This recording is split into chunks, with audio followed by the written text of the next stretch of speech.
Hello అండి, welcome to my channel. ఇది వచ్చేసి 7 శనివారాల వ్రతం అయితే చేసుకుంటున్నామండి మేము.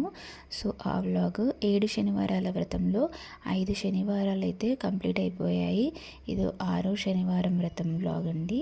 సో ఇక్కడ మేము పూజకి కావాల్సిన సామాగ్రి అంతా ముందే అరేంజ్ చేసి పెట్టుకున్నామండి. పూలు, కొబ్బరికాయ, ఆవు నెయ్యి అండ్ వడపప్పు పానకం అయితే నానబెట్టేసి పెట్టుకున్నాము. ఇక్కడ నేను 7 ఇలాచీ కూడా మాలగా చేసి వేసేయడానికి నానబెట్టుకొని ముందుగా పెట్టుకున్నాను. చూడండి, ఇది మా చిట్టి గులాబీ చెట్టు అండి. చిట్టి గులాబీకి చిట్టి స్టోరీ ఉంది, అది నేను నెక్స్ట్ వీడియోలో అయితే అప్లోడ్ చేస్తాను. చూడండి, ఇలా పిండి ప్రమిదన అయితే ప్రిపేర్ చేసేసుకున్నాము.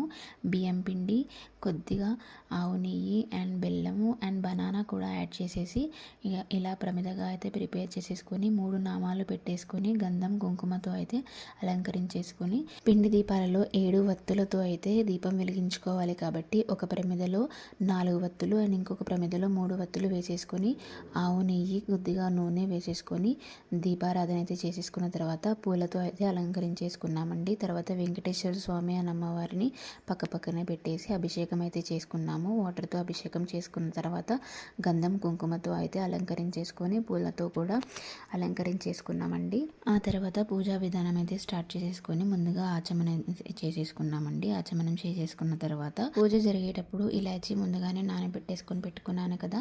సో ఇలాచీని అయితే ఇలా దండలాగా కుచ్చేసుకున్నానండి. దండలాగా కుచ్చేసుకున్న తర్వాత వెంకటేశ్వర స్వామికి అయితే పూజనైతే ఫినిష్ చేసుకున్న తర్వాత గోవింద నామాలు అయితే చదువుకున్నామండి. తర్వాత 7 శనివారాల వ్రతం కథ ఉంటుంది కదా, సో కథ కూడా వినేసిన తర్వాత నైవేద్యం అయితే పెట్టుకున్నాము.